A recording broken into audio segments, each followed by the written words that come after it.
Sesaat lagi Anda akan menyaksikan Apa Kabar Indonesia Pagi, didukung oleh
Pemirsa, Satreskrim Polres Metro Jakarta Selatan membekuk komplotan pelaku pencurian kendaraan bermotor yang kedapatan membawa 2 senjata api rakitan. Penangkapan dilakukan di kawasan Taman Sari, Jakarta Barat setelah petugas membuntuti salah satu pelaku yang menunjukkan gerak-gerik mencurigakan. Dari hasil penggeledahan, petugas menemukan 2 senjata api rakitan lengkap dengan 10 butir amunisi kaliber 9 mm, termasuk 3 kunci letter T, 4 anak kunci palsu, serta 1 unit sepeda motor Honda Beat. Hasil pengembangan mengungkap kedua pelaku merupakan residivis kasus curanmor dan telah berulang kali beraksi.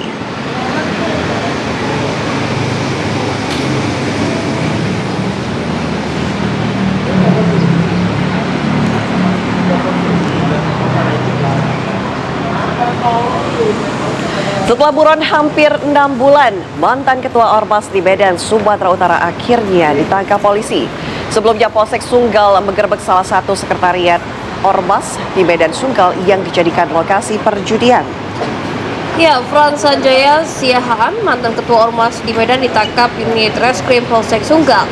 Tersangka ditangkap terkait kepemilikan dan pengelolaan mesin judi jenis meja ikan. Tersangka ditangkap saat kembali ke rumahnya di Jalan Pantai Harapan, Kecamatan Medan Sunggal setelah melarikan diri ke wilayah Provinsi Aceh. Sebelumnya, pada tanggal 28 Januari 2026, Polsek Sunggal menggerebek sekretariat salah satu ormas di Medan Sunggal dijadikan lokasi perjudian. Dari penggerebekan tersebut, polisi menangkap 4 orang dan menyita 1 unit mesin judi.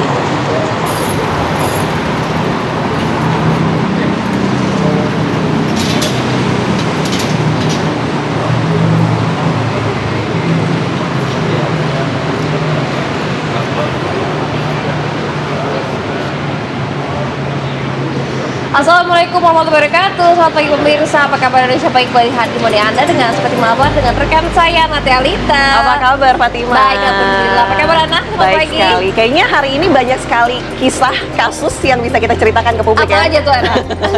Salah satunya adalah dugaan penyiksaan yang dilakukan pihak kepolisian kepada 2 remaja. Ini karena kasus rokok ilegal. Tapi nanti ya kita dalami di Apa Kabar Indonesia Pagi segmen selanjutnya. Sebelum itu ada informasi apa nih Fatima? Kita informasi pertama, di mana pertandingan sepak bola antar kampung di Tangerang, Banten diwarnai bentrok antara pemain. Ya, inilah pemirsa kericuhan antar pemain sepak bola Tarkam di Kecamatan Pagedangan, Tangerang, Banten. Kedua tim yang sedang bertanding saling sikut hingga adu jotos di lapangan. Keributan itu kemudian memicu sejumlah supporter kedua tim masuk area lapangan sepak bola. Petugas kepolisian yang berada di lokasi sempat kewalahan untuk menenangkan supporter. Keributan akhirnya bisa diredam dan pertandingan sepak bola kembali dilanjutkan.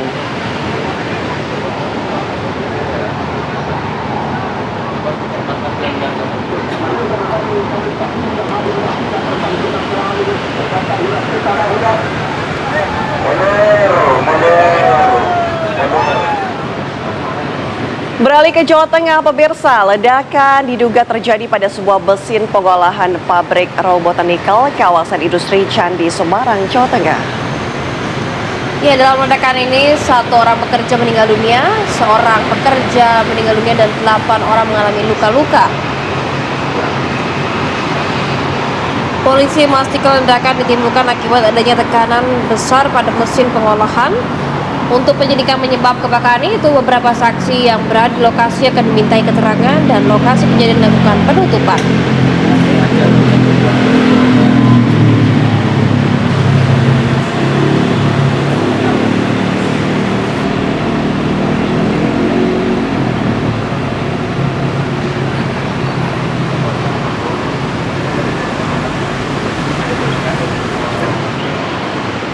Pohon tumbang menimpa 3 kendaraan yang sedang melintas di Cianjur, Jawa Barat.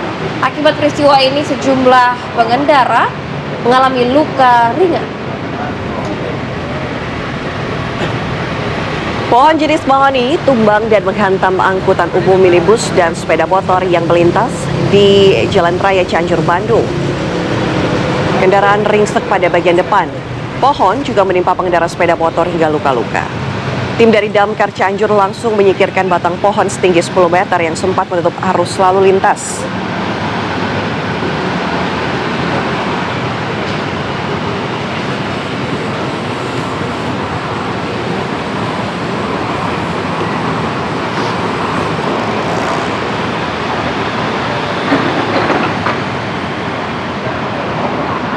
Pemirsa, viral di media sosial video seorang pekerja migran Indonesia asal Cianjur, Jawa Barat yang menangis dengan wajah berlumuran darah sambil memohon pertolongan agar dipulangkan ke Indonesia.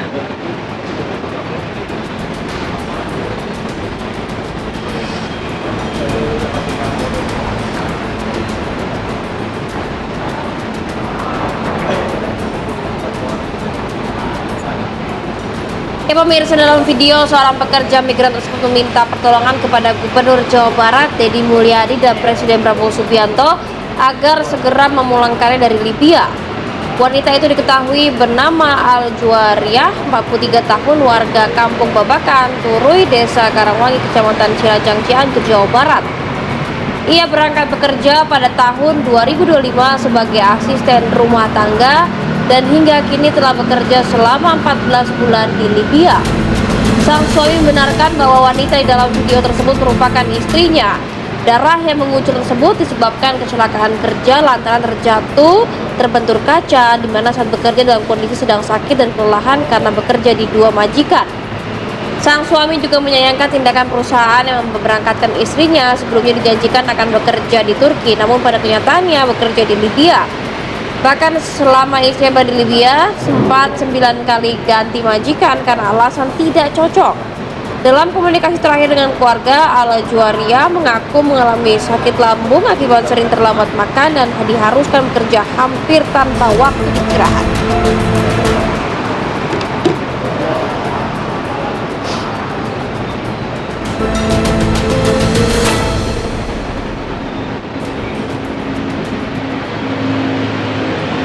Pemirsa, media sosial digegerkan dengan beredarnya rekaman CCTV yang diduga memperlihatkan Taufik Hidayat saat check-in bersama wanita di sebuah penginapan di kawasan Jatinangor, Kabupaten Sumedang, Jawa Barat.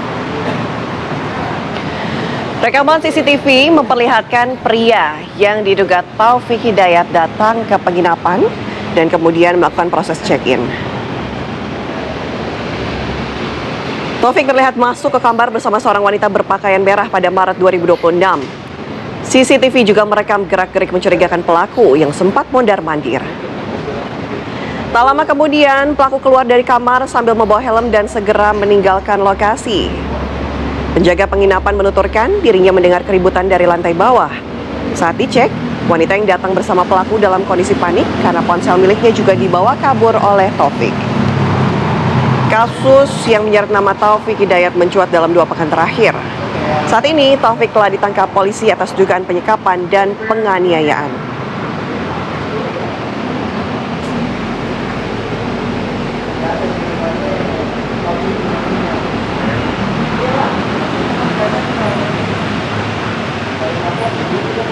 Jadi si pelaku itu pas gimana mau keluarnya tuh?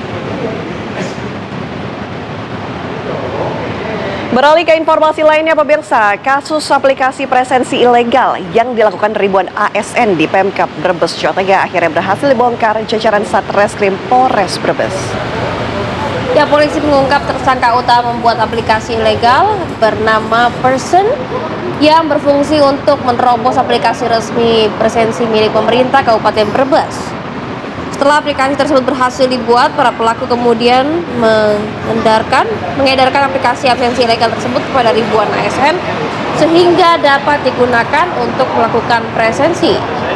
Para tersangka menjual aplikasi presensi ilegal di mana masing-masing dijual Rp350.000 per aplikasi kepada ribuan ASN di lingkungan dinas pendidikan maupun di instansi lainnya di Pemkab Brebes. Polisi telah menetapkan 9 guru ASN sebagai tersangka dan kesemuanya telah ditetapkan dan kini ditahan di Lapas Kelas 2B Brebes.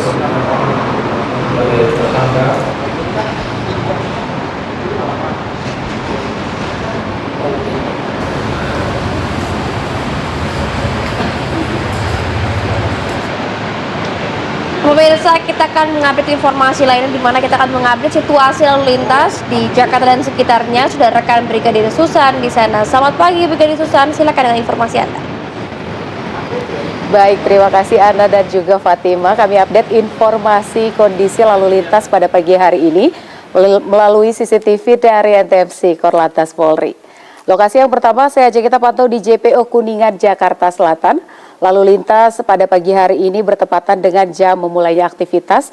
Dari arah Mampang yang akan menuju ke arah Menteng, peningkatan volume kendaraan sudah mulai terjadi didominasi oleh kendaraan pribadi dengan laju kecepatan kendaraan yang melintas kawasan ini berkisar 45 hingga 55 km per jam. Dan kemudian dari arah sebaliknya yakni dari arah Menteng yang akan menuju ke arah Mampang juga pada pagi hari ini cukup ramai lancar. Harap bagi Anda yang akan melintas kawasan ini untuk selalu waspada dan dengan menjaga jarak aman kendaraan Anda. Dan apabila kondisi lalu lintas mengalami kepadatan, tetap bersabar, jangan berpindah lajur secara sembarangan dan patuhi aturan dalam berlalu lintas. Kita bergeser ke lokasi yang kedua pemirsa, tepatnya di JPO Taman Anggrek, Jakarta Barat. Lalu lintas pada pagi hari ini dari arah Selipi yang akan menuju ke arah Grogol melalui jalur arteri terpantau lancar dan normal. Kemudian dari tol dalam kota Jakarta yang akan menuju ke tol airport dari kedua arahnya masih relatif lancar pada pagi hari ini.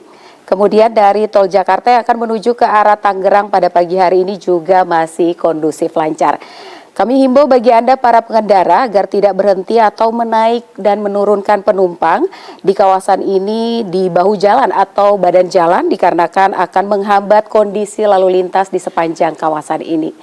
Kita lanjut ke lokasi yang ketiga pemirsa, tepatnya di JPO Senayan Barat. Pada pagi hari ini dari arah Gatot Subroto yang akan menuju ke arah Selipi terpantau lancar pada CCTV kami. Kemudian dari arah Semanggi yang akan menuju ke arah Kuningan maupun Cawang pada pagi hari ini juga masih relatif lancar didominasi oleh kendaraan pribadi roda 4. Harap berhati-hati, selalu menjaga jarak aman kendaraan Anda dan pastikan selalu berada di jarak yang aman serta hindari penggunaan telepon genggam saat Anda berkendara agar Anda tetap fokus saat Anda berada di jalan. Kita lanjut ke lokasi yang terakhir, tepatnya di exit tol Bekasi Barat. Kondisi lalu lintas di gerbang tol Bekasi Barat yang akan keluar menuju ke arah Pekayon, Kalimalang maupun Jalan Ahmad Yani pada pagi hari ini terpantau ramai lancar. Peningkatan volume kendaraan terjadi menjelang traffic light, namun selepas dari traffic light kendaraan masih melaju dengan kecepatan yang normal dan kondusif lancar. Kemudian dari arah sebaliknya pemirsa dari Pekayon yang akan menuju ke arah Kalimalang maupun ke Jalan Ahmad Yani atau yang akan berbelok ke arah kiri memasuki gerbang tol Bekasi Barat pada pagi hari ini juga terpantau cukup ramai lancar, didominasi oleh kendaraan pribadi. Harap bagi Anda para pengendara untuk menjaga jarak aman kendaraan Anda mengingat kawasan ini juga dilintasi oleh kendaraan berat. Untuk itu waspadahi dengan jangan melintas dan menjaga jarak aman dan jangan menyalip dari sisi kiri pemirsa, dan pastikan ruang yang cukup saat Anda mendahului dan prioritaskan keselamatan diri Anda, juga ikuti arahan petugas kami yang saat ini sedang berada di lapangan. Pemirsa, berdasarkan data IRSMS Korlantas Polri, angka kecelakaan lalu lintas di seluruh Indonesia 1 kali 24 jam terjadi 226 kasus laka lantas dengan rincian 13 meninggal dunia, 41 luka berat dan 272 luka ringan. Dan pemirsa, dari 226 kasus laka lantas ini 77% didominasi oleh kendaraan roda 2. Untuk itu kami menghimbau bagi Anda untuk selalu patuhi aturan dalam berlalu lintas demi keselamatan diri Anda maupun pengendara lainnya. Dan kami siap melayani Anda pada 1500669 atau Anda juga dapat mengakses Instagram dari korlantaspolri.ntmc untuk informasi terupdate baru. Demikian Brigadir Susan melaporkan langsung dari studio NTMC. Selamat pagi dan salam presisi kembali ke rekan-rekan di studio. Iya, jalan-jalan ke Busan. Cakep. Terima kasih Brigadir Susan. Terima kasih Brigadir Susan. Ya, kita ajak pemirsa untuk jeda terlebih dahulu ya. Usai jeda kami kembali pemirsa dengan informasi Polda Metro Jaya yang telah memeriksa 124 saksi termasuk 16 influencer sebagai saksi dalam pengungkapan kasus penipuan perjalanan umroh yang menjerat Direktur Hanania Travel. Sesaat lagi di Apa Kabar Indonesia Pagi.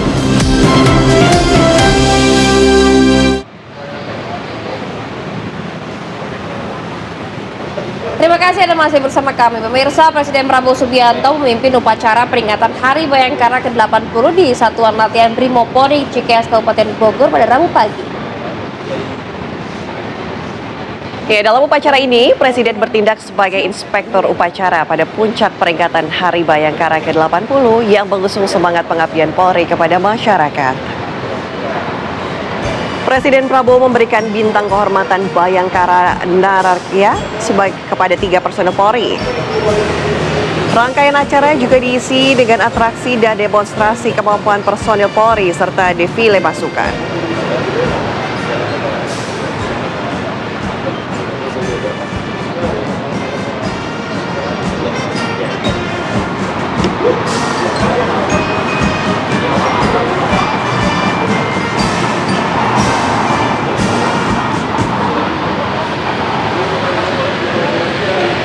Pemirsa, Presiden Prabowo Subianto menegaskan bahwa hukum harus ditegakkan dan tidak boleh menjadi alat untuk balas dendam politik. Ya, Prabowo menekankan hukum tidak boleh menjadi alat bagi mereka yang punya uang saja. Negara kita adalah negara hukum. Karena itu hukum harus kita tegakkan. Hukum harus dihormati dan dihargai. Hukum harus menjadi pelindung rakyat. Hukum harus memberi rasa aman kepada rakyat yang jujur. Hukum harus menjadi tempat berlindung bagi mereka yang lemah. Hukum tidak boleh tajam ke bawah, tumpul ke atas. Hukum tidak boleh menjadi alat mereka-mereka yang punya uang.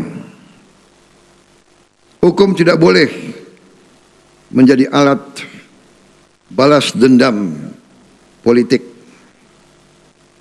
Hukum tidak boleh digunakan untuk kepentingan satu kelompok manapun. Tidak boleh ada kriminalisasi.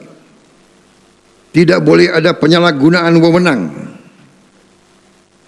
Dan tidak boleh ada siapapun yang kebal terhadap hukum. Pemirsa, Komisi 1 DPR menggelar rapat kerja dengan Menteri Pertahanan, kemudian juga Menteri Luar Negeri dan Menteri Hukum RI pada siang kemarin. Dapat dilaksanakan secara tertutup dengan fokus pembahasan mengenai evaluasi program latihan dasar kemiliteran atau LATSAR. Langkah Kementerian Pertahanan melakukan evaluasi program Latsarmil calon manajer koperasi desa dan koperasi nelayan merupakan keputusan tepat. Kementerian Pertahanan menghentikan program Latsarmil dan menggantinya dengan latihan pembekalan bela negara dan manajerial. Mengingat calon manajer lebih membutuhkan penguatan kapasitas dalam bidang manajemen, kepemimpinan, tata kelola organisasi, dan pengembangan usaha koperasi.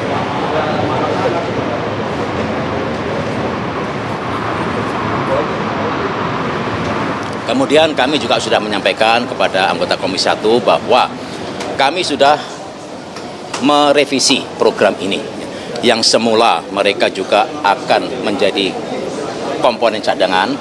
Kami sudah tetapkan bahwa mereka hanya diberikan pembinaan, pendidikan, pelatihan bela negara yang tidak terlalu, yang sangat berbeda sekali perbedaan antara Komcat dan bela negara ini. Intinya adalah tidak ada lagi pelajaran-pelajaran terkait dengan senjata ataupun taktik-taktik militer. Jadi mereka hanya diberikan pelajaran terkait dengan nasionalisme, terkait dengan patriotisme, terkait dengan disiplin. Ya. Jadi Pemirsa, sidang pra-peradilan yang diajukan oleh pakar telematika Roy Suryo kini memasuki hari ketiga di Pengadilan Negeri Jakarta Selatan.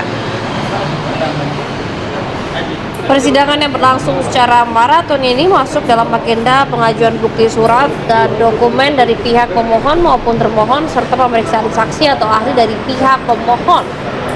Pihak Roy Suryo menyerahkan bukti surat serta menghadirkan 3 saksi dan 1 ahli pidana. 3 saksi yang dihadirkan merupakan orang-orang yang melihat dan mengetahui langsung penggeledahan yang terjadi 19 Juni di kediaman Roy Suryo. Sementara saksi ahli pidana dihadirkan guna menguji keabsahan tindakan paksa kepolisian. Ahli hukum yang dihadirkan menilai terdapat sejumlah pelanggaran prosedur yang dilakukan oleh pihak kepolisian saat proses upaya paksa. Dalam persidangan pagi tadi, pihak Roy Suryo juga membawa sejumlah potongan bukti video penangkapan yang dialami Roy Suryo di kediaman.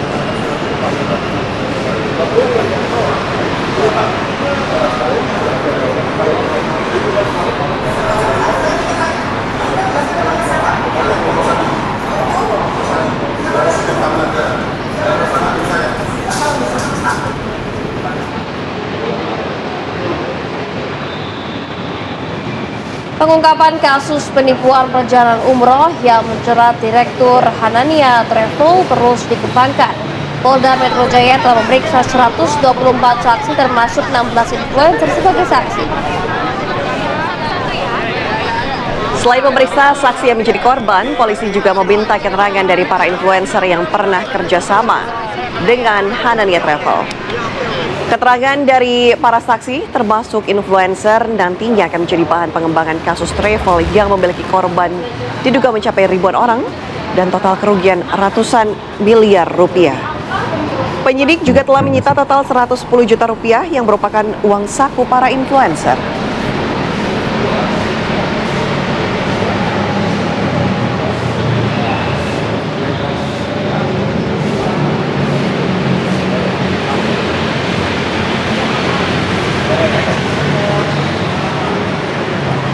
Kita beralih ke Jawa Timur, pemirsa. Majelis Hakim Pengadilan Negeri Surabaya menjatuhkan vonis bersalah terhadap terdakwa Samuel Ardi Kristianto dalam perkara perusakan rumah milik Nenek Elina di Surabaya, Jawa Timur.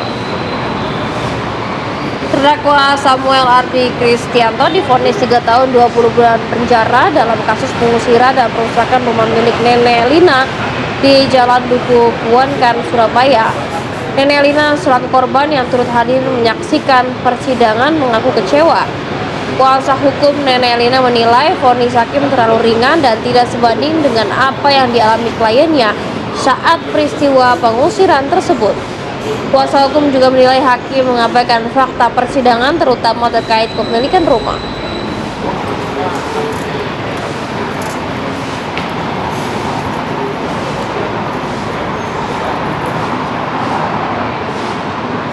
Pemirsa, 3 remaja belasan tahun di Kabupaten Wakatobi, Sulawesi Tenggara diduga disiksa hingga disetrum oleh oknum anggota polisi.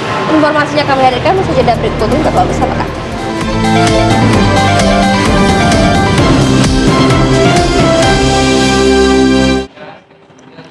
Masih bersama kami di Apa Kabar Indonesia Pagi. Pemirsa, kembali kami hadirkan informasi untuk Anda. Tawuran antar 2 kelompok warga yang menggunakan senjata tajam hingga benda tumpul pecah di kawasan Tambak, Menteng, Jakarta Pusat.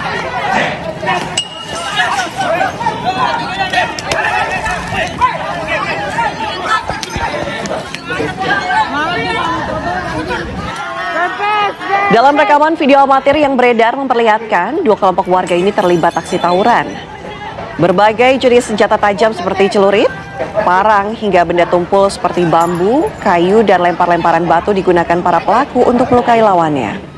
Belum diketahui motif dari permasalahan ini.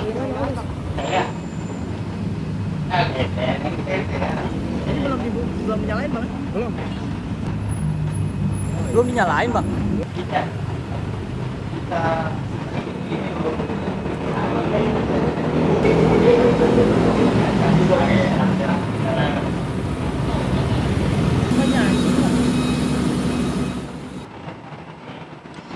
Ya pemirsa, aparat Jatan Ras Polrestabes Makassar membubarkan aksi balap liar yang meresahkan warga dan membahayakan pengendara.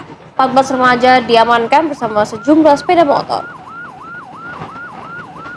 Ratusan remaja bermotor yang berkumpul di kawasan Jalan AP, Petahrani hingga Jalan Veteran langsung kocar-kacir saat melihat kedatangan polisi. Dalam operasi ini, polisi sempat mengejar para pelaku balap liar. Beberapa pelaku terjatuh, bahkan sejumlah motor ditinggalkan di lokasi. Total 14 remaja berhasil diamankan bersama barang bukti sepeda motor. Aksi balap liar ini meresahkan warga karena menggunakan jalan umum sebagai arena adu cepat.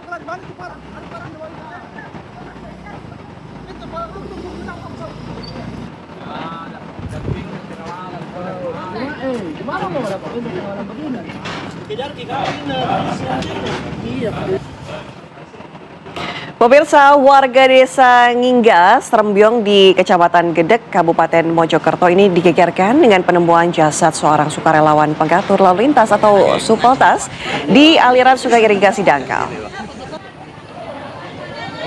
Korban bernama Suryadi berusia 40 tahun yang merupakan warga setempat ditemukan tewas dalam kondisi tengkurap dan masih mengenakan pakaian lengkap. Sebelum jasadnya ditemukan, seorang tetangga mengaku sempat mendengar suara benda jatuh pada Selasa dini hari beberapa saat sebelum jasad tersebut ditemukan. Jenazah kemudian dievakuasi ke RSUD Wahidin Kusudiro Husodo, Kota Mojokerto untuk dilakukan pemeriksaan lebih lanjut. Hingga kini penyebab pasti kematian korban masih dalam penyelidikan. Polisi masih menunggu hasil visum untuk memastikan ada tidaknya unsur pidana dalam peristiwa tersebut.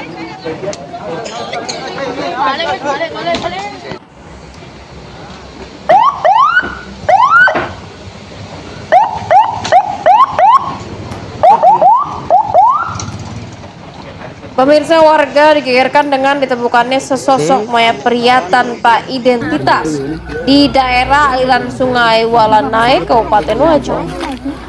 Saat ditemukan, kondisi mayat tidak berpakaian lengkap. Kondisi jenazah juga sudah mengeluarkan aroma tidak sedap.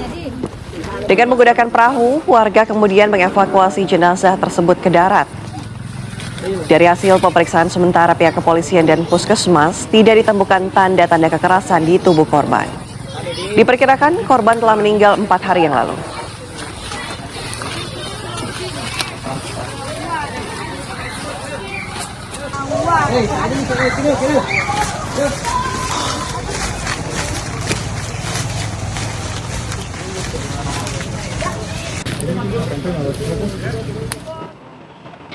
Pemirsa, seorang remaja di kawasan Pasar Minggu, Jakarta Selatan ditangkap oleh Satres Narkoba Polda Metro Jaya usai diduga memproduksi tembakau sintetis siap edar. Polisi menyita barang bukti puluhan gram tembakau sintetis. Pengungkapan ini bermula dari laporan masyarakat terkait adanya peredaran narkoba melalui akun sosial media Instagram. Petugas yang menyelidiki akun tersebut langsung bergerak dan mengamankan pelaku berinisial AR 19 tahun di sebuah kamar kosan di daerah Pasar Minggu. Saat ini pelaku dan barang bukti berupa tembakau sintesis sebanyak kurang lebih 32 gram dibawa ke Ditres Narkoba Polda Metro Jaya untuk diperiksa lebih lanjut. Ini berarti sebagian udah menjadi jadinya ininya 5 10.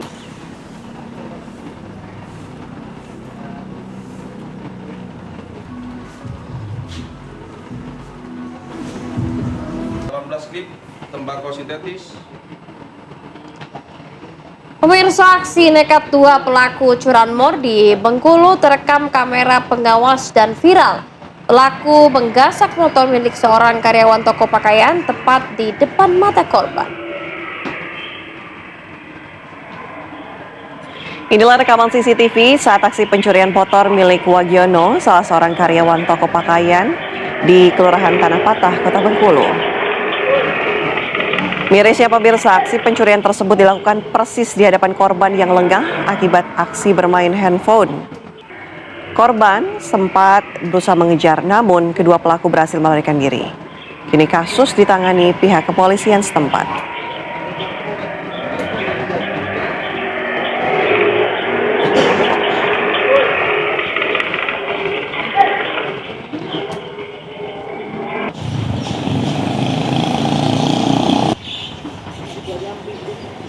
Bunen main apa? Pemirsa melihat rumah tetangganya kosong, seorang pria di Kabupaten Rembang, Jawa Tengah nekat membobol dan menggasak uang jutaan rupiah. Dan inilah pemirsa detik-detik saat petugas Satreskrim Polres Rembang menangkap KAS pelaku pembobolan rumah kosong di Desa Sumur Tawang, Kecamatan Bragan. Tersangka KAS yang sedang bersantai di rumahnya tak bisa berkutik saat diringkus petugas. Pelaku disebut telah mengamati kondisi rumah tetangganya yang kosong lantaran ditinggal menghadiri acara tahlilan. Melihat situasi sepi, pelaku langsung merusak pintu garasi dan masuk ke dalam rumah korban. Dalam rumah, pelaku mengambil 1 unit telepon genggam, tas berisi uang tunai sekitar 6 juta rupiah. Untuk mempertanggungjawabkan perbuatannya, pelaku kini ditahan di Polres Rembang guna penyelidikan lebih lanjut.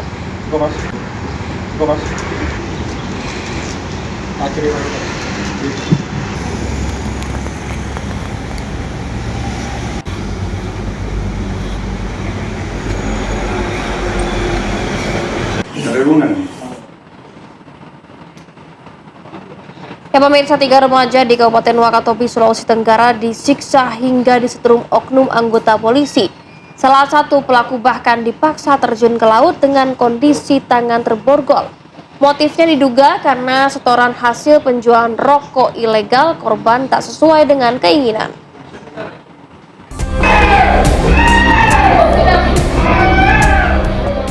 Beginilah kondisi salah satu korban berinisial RA saat berada di ruang IGD rumah sakit. Korban yang tak sadarkan diri usai mendapat kekerasan fisik yang diduga dilakukan 2 oknum polisi yang bertugas di Polres Wakatobi. Kedua oknum polisi tersebut berinisial Bribtu AB dan Bribda H. Aksi penganiayaan ini terjadi di sebuah rumah kontrakan di Kecamatan Wangi-Wangi, Kabupaten Wakatobi.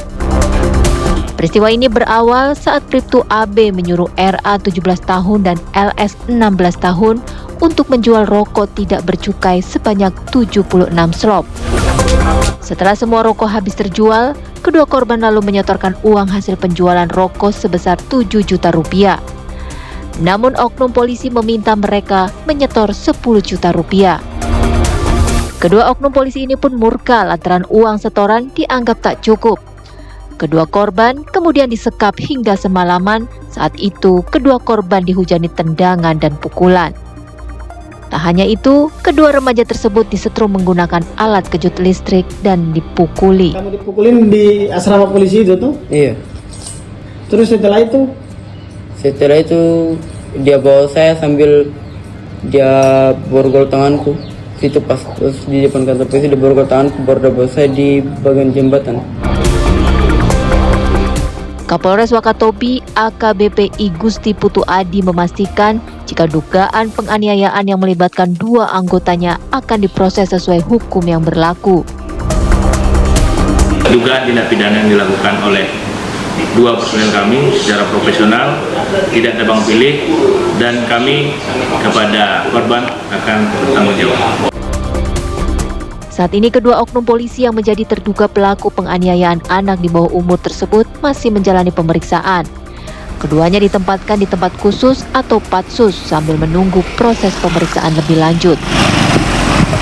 Dari Kabupaten Wakatobi, Sulawesi Tenggara, Jamil Adzali, TV One mengabarkan. Ya pemirsa, kami jeda terlebih dahulu. Sejeda kami kembali dengan informasi sampah menumpuk hingga menutupi separuh jalan Gang Swadaya Albo di Cakung, Jakarta Timur. Sesaat lagi.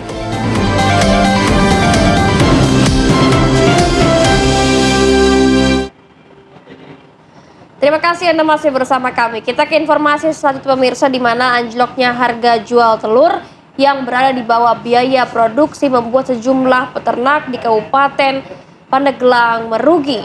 Bahkan sebagian diantaranya mengaku terancam gulung tikar jika kondisi ini terus berlanjut.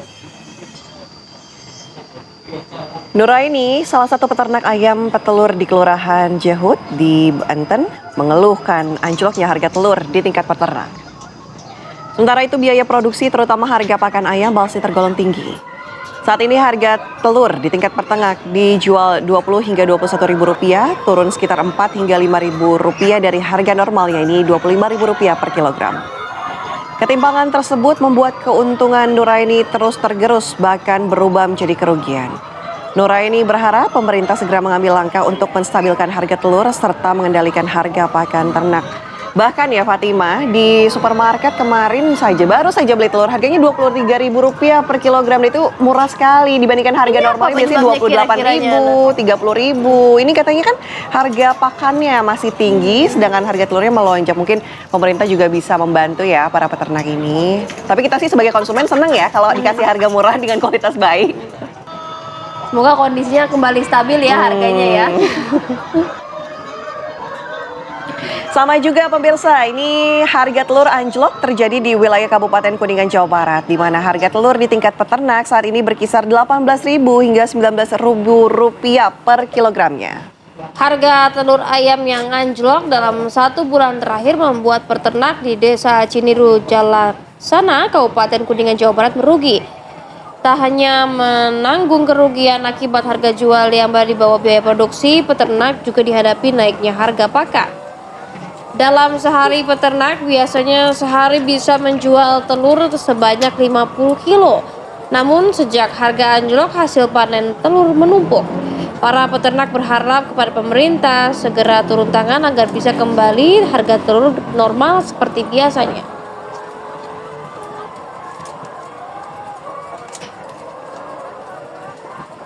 Yaudah ya Fatima, jangan lupa untuk beli telur karena harga telur lagi anjlok nih. Untuk konsumen emang menguntungkan, tapi mungkin produsennya yang agak merugi ya. Ya, para peternak telur ini yang merugi. Nanti ya juga tanyakan kepada pihak pemerintah sebenarnya apa yang terjadi sehingga anjloknya harga telur ini. Semoga mungkin harga pakannya direndahkan sehingga harga telur juga tetap stabil. Rp23.000 per kilogram loh kemarin. Kita ke informasi selanjutnya di mana Badan Nasional Penanggulangan Bencana atau BNPB mengerahkan 2 helikopter waterbombing untuk mempercepat penanganan kebakaran di tempat prosesan akhir sampah atau TPA Jatiwaringin, Kecamatan Mau, Kabupaten Tangerang, Banten. Ya pemirsa, ini disebabkan oleh medan yang berat, tumpukan sampah yang tinggi, serta tiupan angin yang kencang menjadi kendala utama proses pemadaman dari darat. Direktur Koordinasi Pengendalian Operasi Darurat Badan Nasional Penanggulangan Bencana Johan Darmawan mengatakan 2 helikopter waterbombing telah diberangkatkan. Lokasi TPA yang berdekatan dengan danau akan mempermudah helikopter memudahkan pengambilan air sehingga proses waterbombing dapat dilakukan secara berulang. Selain menggerakkan helikopter, BNPB juga menyiapkan opsi operasi modifikasi cuaca apabila kondisi di lapangan memerlukan penambahan upaya pemadaman melalui hujan buatan. Pakai Pak, enak banget. Sebelumnya pemirsa, kebakaran ini terjadi pada hari Selasa kemarin dari tempat pemprosesan akhir TPA Jatiwaringin, Kecamatan Bauk di Kabupaten Tangerang, Banten. Tumpukan sampah seluas 2 hektar yang terbakar ini diduga akibat cuaca panas yang melanda wilayah Kabupaten Tangerang beberapa hari terakhir. Bupati Tangerang Muhammad Maisyar Rasyi yang turut meninjau lokasi TPA yang terbakar menyatakan akan berkoordinasi dengan BNPB untuk menerjunkan helikopter dalam proses pemadaman. Titik api yang membakar gunungan sampah yang berada di dalam sulit diakses oleh kendaraan dinas pemadam kebakaran BPBD Kabupaten Tangerang. Pihaknya juga memerintahkan jajarannya untuk melakukan evakuasi warga sekitar TPA yang terdampak polusi asal kebakaran TPA Jatiwaringin. Sementara itu, upaya proses pemadaman masih terus dilakukan oleh petugas pemadam kebakaran.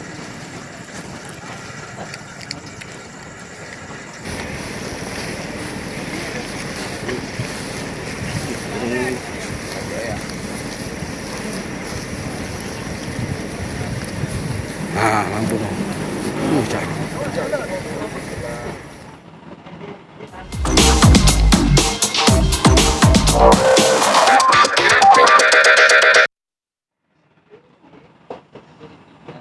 Pemirsa, sampah menumpuk hingga menutupi separuh jalan Gang Swadaya Albo, Cakung Barat, Cakung, Jakarta Timur. Tumpukan sampah ini berada persis di samping Rusun Albo. Tumpukan sampah menutupi separuh jalan dan membuat pengendara sepeda motor serta pejalan kaki harus bergantian melintas. Tumpukan ini sudah terjadi lebih dari 5 hari yang diduga akibat adanya pembatasan pembuangan sampah ke TPST Bantar Gebang. Akibat sampah menumpuk, warga resah karena bau tidak sedap serta aktivitas terganggu.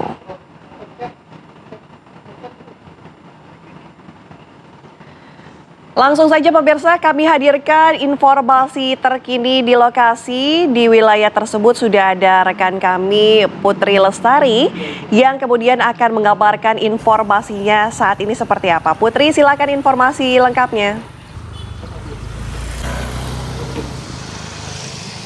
Ya baik, selamat pagi Ana dan juga Fatima, mengabarkan langsung dari lokasi sampah di samping Rusun Albo, tepatnya ini di RT 12 RW 8 Cakung, Jakarta Timur. Dan memang untuk pantauan kami pada pagi hari ini, untuk sampah yang ada di sini ini sudah diangkut oleh petugas yang berwenang. Dan memang kalau dari informasi petugas PPSU sebenarnya kalau sampah-sampah di sini ini memang sudah diangkut setiap harinya. Namun saking banyaknya volume sampah yang ada di samping Rusun Albo, memang ini kemarin sempat viral dan juga sampah-sampah yang ada di sini menghalangi jalan. Kemudian juga tak hanya sampah dari sampah kering saja, namun kalau kami lihat ini ada sampah basah yang juga dikerubungi oleh lalat yang ada di tempat saya mengabarkan sekarang.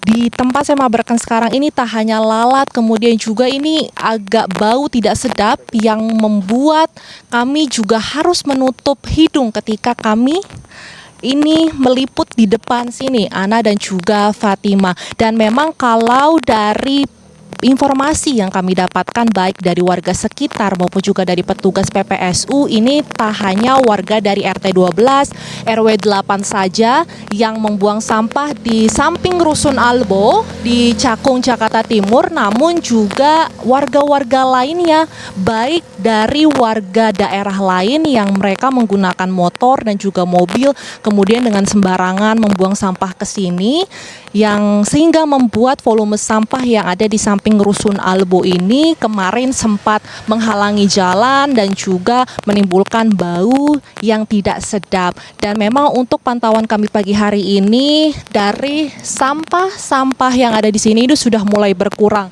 Kalau dari informasi juga kemarin sempat dilaksanakan adanya penanganan sampah di lokasi pembuangan liar di sini yang dipimpin oleh Camat Cakung, kemudian juga dihadiri oleh Dan Ramil, Lurah Cakung Barat, Babinsa, Satpol PP, PPSU dan unsur terkait, yang dimana sampah-sampah tersebut ini dikemas menggunakan karung. Dan memang tidak jauh dari tempat ini juga tersedia, Fatima dan juga Ana, fasilitas bank sampah yang dapat dimanfaatkan masyarakat untuk mengelola sampah secara lebih bertanggung jawab.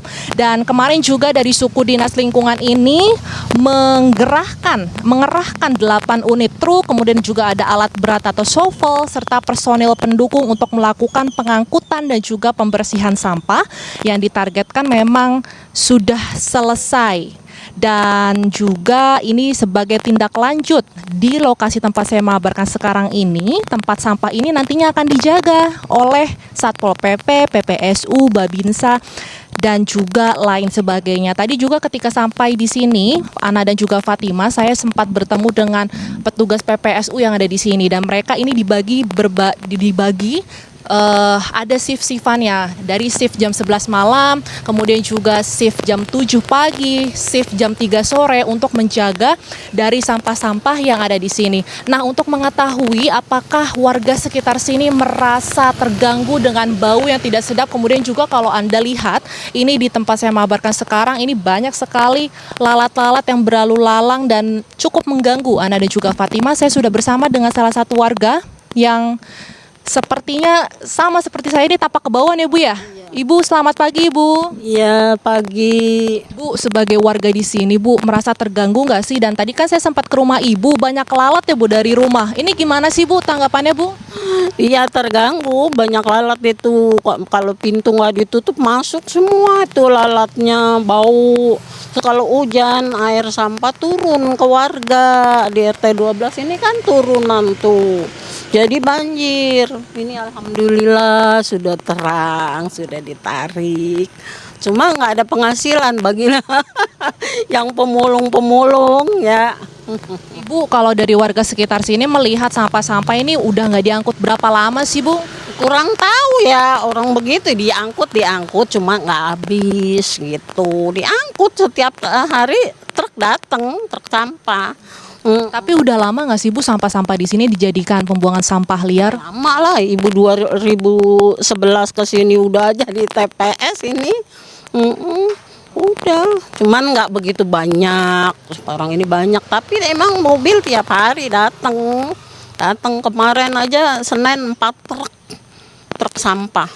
Itu sampai malam dilemburin, sampai jam 2 malam. Ibu, selain dari lalat-lalat nih, pernah takut gak sih, Bu, kena penyakit dari sampah-sampah yang ada di sini? Iya, baunya kan ini menyengat sekali, makanya pakai masker apa. Ibu, berarti kalau setiap lewat sini pakai masker, Bu? Pakai, tiap hari pakai masker. Ibu, ini kan udah dibersihkan nih, Bu. Harapan ke depannya gimana, Bu? Harus bersih tiap hari begini. Iya, tiap hari ini udah oke, bagus. Berarti berharap semoga sampah-sampah ini nggak semakin banyak ya, Bu ya? Yang buang-buang didenda biar jerah. Sebelumnya, Bu, pernah ngelihat orang dari luar daerah sini buang sampah sembarangan ke sini nggak sih, Bu? Sering, tapi kan kita mau berbuat apa? Kita bukan petugas, atau bebas-bebas aja namanya sampahan gitu. Ya sekarang kan udah ditunggu sama PSU 24 jam. Ya, udah ada bantuannya itu. Berarti kalau di sini Ibu ngelihat udah banyak petugas yang berjaga ya, Bu ya? Ya, udah dari malam kemarin, malam Selasa, Rabu, Kamis ini udah 3 hari ini. Nah, Bu, semenjak ada petugas, ada orang yang masih berani buang sampah nggak sih, Bu? Ya, dia ditegor, iya, langsung dikejar, ditegor, iya. Gitu ya, Bu ya? Oke, nah berarti kalau sampah-sampah ini udah mulai mengurai, udah mulai berkurang, berarti tempat Ibu ini udah mulai aman dari lalat-lalat apa masih ada, Bu? Masih, lalat mah masih. Cuma ya gitu, pintunya ditutup aja, masih. Ntar nanti lama-lama mungkin kurang lah. Iya. Oke, nah tapi yang terakhir nih, Bu, kalau dari warga sekitar sini, Bu, buang sampah sebenarnya kemana sih, Bu? Kita ada bak sampahnya masing-masing, ditarikin ada petugasnya gitu yang narikin sampah. Ntar dibuang kemana? Apa nunggu mobil gitu, naikin ke mobil langsung. Oke, tapi kalau dari warga sekitar sini ada yang ikut membuang sampah ke sini nggak sih? Udah enggak, pakai gerobak ditarik. Iya. RT 10, RT 12 udah ada petugasnya ini. Armadanya. Berarti kalau warga sekitar sini mah jarang yang buang sini ya, Bu ya? Iya. Oke, nah itu makasih ya Ibu atas wawancaranya. Nah itu Fatima dan juga Ana, bagaimana wawancara saya dengan warga sekitar sini. Tadi saya juga sempat datang ke rumah Ibu dan memang ini penuh dengan lalat. Bagaimana warga di sini bisa hidup di tengah-tengah dekat sampah seperti ini dan juga dikerubungi oleh lalat. Ini memang menimbulkan, tak hanya menimbulkan adanya nantinya penyakit, kemudian juga memang terlihat bau yang tidak sedap yang ada di sekitar sini, dan memang diharapkan untuk petugas yang ada ini agar berjaga dan tidak akan ada lagi warga-warga lainnya yang membuang sampah di sekitar di samping Rusun Albo di tempat saya melaporkan sekarang. Demikian Fatima dan juga Ana yang dapat saya sampaikan dari Cakung, Jakarta Timur. Saya kembalikan ke studio. Baik, terima kasih Putri Lestari informasinya dan selamat kembali bertugas.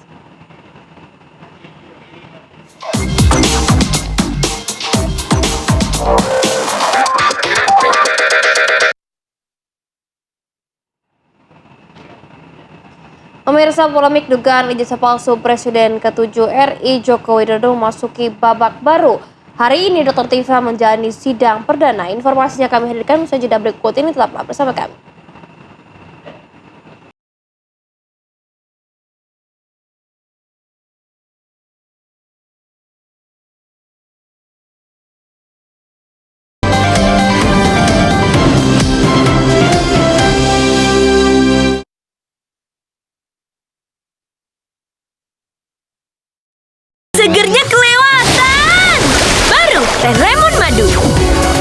lemon tea yang gak asam, manisnya smooth dan seger banget. Dari Wings Food. Fresh banget rasanya. Ini lemon tea favoritku. Lemon tea yang manis madunya pas dan enak banget. Tak lagi ragu, beda dari yang lain ya. Iya lagi. Gak expect rasa lemon tea senyegerin ini. Fresh. Penasaran kan? Buruan cobain. Lemon madu yang segernya kelewatan. Dari Wings Food.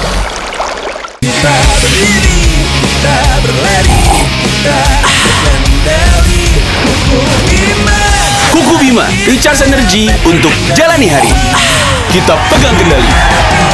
Kuku Bima, Rosso. Aku Viva, dari sumber terjaga dan 7 tahap nano purifikasi. Mineral baiknya dijaga optimal.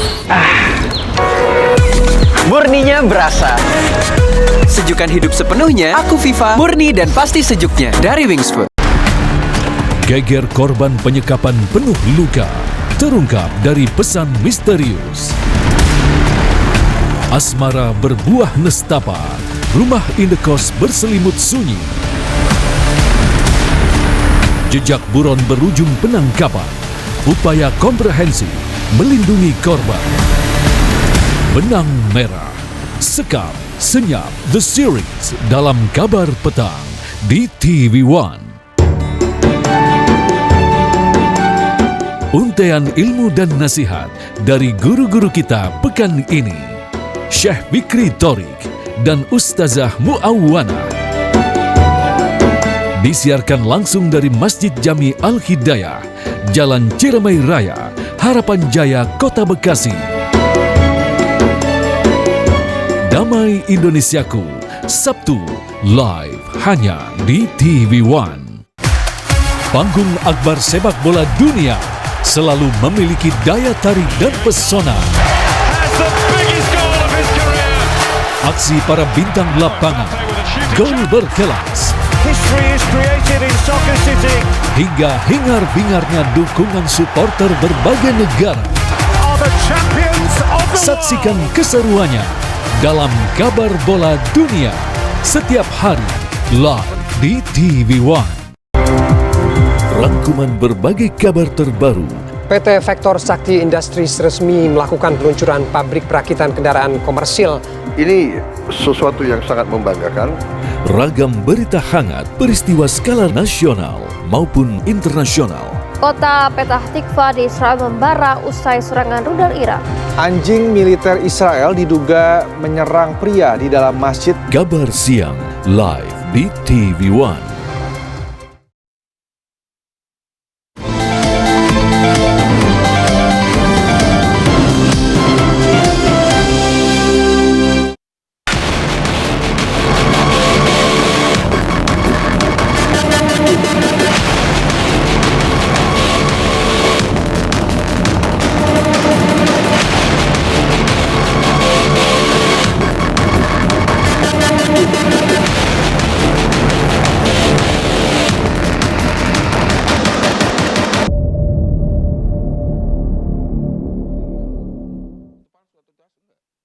Saya datang bersilaturahmi, udahlah ya kita damai-damai. Kasus dugaan pencemaran nama baik dan penyebaran fitnah terkait tudingan ijazah Presiden ke-7 RI Joko Widodo memasuki babak baru. Kamis pagi, Dr. Tifa Uziatiasuma atau Dr. Tifa dijadwalkan menjalani sidang perdana di Pengadilan Negeri Jakarta Timur. Berbeda dengan Roy Suryo yang memilih menempuh jalur pra-peradilan di PN Jakarta Selatan, Dr. Tifa langsung menghadapi persidangan pokok perkara. Pengadilan pun telah menyiapkan pengamanan khusus dengan melakukan penyekatan di area gedung sidang, serta membatasi akses hanya bagi pihak yang berkepentingan guna mengantisipasi membludaknya massa. Di sisi lain, kubu Dr. Tifa menyatakan siap menghadapi seluruh proses persidangan. Sementara tim kuasa hukum Presiden ke-7 RI Joko Widodo menegaskan akan mengikuti proses hukum yang berlaku. Sebelumnya, Jokowi juga menyatakan siap hadir di persidangan apabila diperlukan dan membawa ijazah asli sebagai bagian dari pembuktian di pengadilan. Lantas bagaimana agenda sidang perdana hari ini? Sejauh mana persidangan akan mempengaruhi penanganan perkara lain yang masih berkaitan dengan polemik ijazah Joko Widodo? Tim TV One mengabarkan. Ya pemirsa, kami akan langsung mengajak Anda untuk berdiskusi dengan sejumlah narasumber kami, diantaranya Aziz Yanwar, kuasa hukum Dr. Tifa melalui via Zoom. Selamat pagi Bang Aziz. Selamat pagi Mbak Fatima, Mbak Ana. Selamat pagi. Selamat pagi. Nah, di studio juga sudah rekan Bang Firmanto Pangaribuan, kuasa hukum Joko Widodo. Selamat pagi Bang Firman. Pagi. Kayaknya siap banget ya hari ini. Pagi Bang. Nah, saya mau ke Bang Aziz terlebih dahulu nih. Bang Aziz, saya kemarin malam mendengar pernyataan dari Dr. Tifa menegaskan tidak pernah menuduh bahwa jasa Pak Jokowi ini palsu. Lalu yang dikritik oleh Dr. Tifa selama ini apa Bang Aziz sebenarnya? Ya, kita sama-sama dengar ya kemarin waktu acara juga bahwa beliau menegaskan yang beliau permasalahkan adalah ada postingan dari Dian Sandi di salah satu media sosial yang mengatakan hal tersebut adalah ijazah dari Pak Jokowi. Kemudian dari hal tersebut Dr. Tifa melihat, meneliti dan juga mempelajari serta kemudian meng-cross-check dengan instrumen dan variabel lain dan kemudian menyatakan bahwa hal tersebut yang dilihat itu adalah palsu atau tidak benar sesuai dengan aslinya. Kesimpulannya seperti itu, seperti sebagaimana yang kita dengar kemarin kan di acara di salah satu rubrik di televisi di TV One. Seperti itu Mbak Fatima. Oke. Artinya tidak palsu begitu ijazah Pak Jokowi selama ini menurut Dr. Tifa, Bang Aziz? Yang diposting sama Dian Sandi waktu itu. Oke, Bang Aziz, artinya dalam persidangan hari ini dakwaan apa yang kemudian akan dibantah dalam persidangan? Ya, tentu saja mengenai yang pertama kan pasalnya itu ada 310, 311, kemudian 434 dan juga 433 dari KUHP. Perihal mengenai tuduhan pencemaran nama baik dan fitnah itu yang tentu saja didakwa. Kemudian juga ada Undang-Undang ITE pasal 32 ayat 1, 35, kemudian beberapa ketentuan lain di Undang-Undang ITE. Itu yang kemudian jadi concern untuk kita mendengarkan dan juga menyimak dakwaan dari pihak JPU. Kemudian kita menyiapkan saksi bukti yang menguatkan serta argumen guna membantah tudingan-tudingan dari jaksa penuntut umum dan juga dakwaan dari jaksa penuntut umum. Kemudian kita sampaikan nanti di buka persidangan. Kurang lebih kesimpulannya nanti di persidangan seperti itu dari awal hingga akhir. Tapi sekali lagi saya tegaskan ini baru awal, hari ini hanya pembacaan dakwaan. Nanti juga kita mungkin akan menerima dakwaan secara resmi dari pihak kejaksaan, kemudian kita akan pelajari yang insya Allah nanti ditindaklanjut oleh kita, rencananya strategi kita untuk melakukan perlawanan atau dulu bahasa di KUHP lama adalah eksepsi seperti itu. Oke, saya mau Bang Firmanto menanggapi deh. Bang Firmanto katanya tidak pernah nih. Ada kata-kata baru tadi malam. Iya, makanya. Jadi Bang Firmanto juga ada kemarin. Iya, betul, makanya. Oke, jadi kan kami kan memberikan suatu aduan. Bapak merasa ya sebenarnya sejak 2023 lah kami tangani kan. Waktu itu di Pengadilan Tata Usaha Negara dan Pengadilan Negeri. Kemudian akhirnya kami sampaikan apa yang mereka lakukan. Tim-tim atau orang-orang yang merasa atau mengganggu Bapak, mencemarkan nama baik Bapak dengan mengatakan jasa Bapak palsu ini tidak bisa lah memasuki gugatan-gugatannya atau kita biar gampang mereka kalah lah menggugat kita, tidak bisa atau NO seperti itu. Nah kemudian mengalir nih, terakhir di April kita membuat aduan. Sebelum kita membuat aduan, ada aduan juga dari pihak sana lah. Saya bilang pihak orang yang mengatakan ijazah Bapak itu palsu lah. Ternyata aduan itu dihentikan oleh Barreskrim. Dinyatakan ijazah Bapak asli dan identik. Ya seperti itu, selesai. Bapak membuat suatu aduan, ya kan di April. Dalam aduan itu Bapak memberikan fakta-fakta dan bukti awal. Apa itu? Adanya berbagai link-link media yang mengatakan bahwa Bapak memiliki ijazah palsu. Tadi kan disampaikan tidak pernah Bu Tifa mengatakan ijazah asli Bapak palsu, kan gitu nih. Yang disampaikan adalah yang di media-media yang diupload, yang foto-fotokopi kan gitu kan. Nanti kan kita lihat, kalau memang demikian kan mudah, buktikan saja. Bukti-bukti awal yang kita kasih itu kan sudah diperiksa, diteliti oleh penyidik, polisian. diperiksa dititik oleh kejaksaan, dan akhirnya dilimpahkan. Artinya kan ada kesalahan. Kita mau bilang seperti itu. Nah, Artinya maksudnya dari awal memang mengatakan ijazah aslinya adalah palsu, begitu? Dari data-data, kan ini kan banyak orang nih, yang terlaporkan lumayan banyak. 3 di antara mereka sudah mengakui ijazah Bapak asli. Oke. Ada embossnya, ada watermarknya, asli lah pokoknya. Sehingga akhirnya Bapak mengatakan, ya sudahlah, emang saya sebenarnya tidak ingin melakukan laporan polisi sebenarnya. Intinya ingin mendapatkan haknya mengklarifikasi bahwa Bapak itu jangan sampai dibilang tidak memiliki ijazah. Karena beliau sudah luar biasa bersusah payah untuk kuliah, dibilang tidak punya ijazah. Yang di dalam persidangan ini, kalau disampaikan seperti itu tadi, maka kita akan tanya nih, kamu mempersoalkan ijazah palsu yang mana? Dia harus tunjukkan kepalsuannya. Kalau memang ditunjukkan itu adalah, ya saya fotokopi, berarti kan selesai. Bapak hanya ingin mendapatkan klarifikasi, oke, berarti kamu dengan kata lain mengatakan ijazah asli Bapak, asli dong. Bapak adalah alumni UGM Fakultas Kehutanan yang telah mengikuti Tridharma Perguruan Tinggi dan sudah lulus. Tinggal dia katakan aja. Kalau emang itu terjadi, maka dia lepas. Bang, tapi untuk khusus Dokter Tifa sendiri, pernyataan Dokter Tifa mana yang sebenarnya ini dirasa Pak Jokowi fitnah, mengganggu, dan sehingga harus dilaporkan ke polisi? Kami melihat kan mereka kan banyak, tadi saya bilang kan, terlapornya kan banyak. Fokus Dokter Tifa kan. Karena hari ini kita melihat bahwa Dokter Tifa menggunakan analisa-analisa yang menurut pemahaman kami dalam suatu dokumen analog itu menggunakan data-data dan pandangan dan sebagainya, menurut kami tidak bisa mengatakan itu asli atau palsu.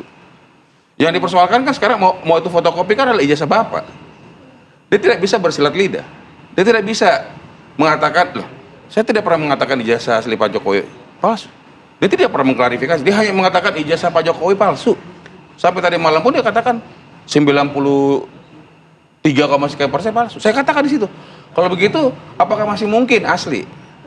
Saya nggak mengatakan itu palsu. Kan jadi ini kan, sedangkan dia sudah berada di dalam ruang publik, berada di dalam grup yang mengatakan ijazah Bapak palsu.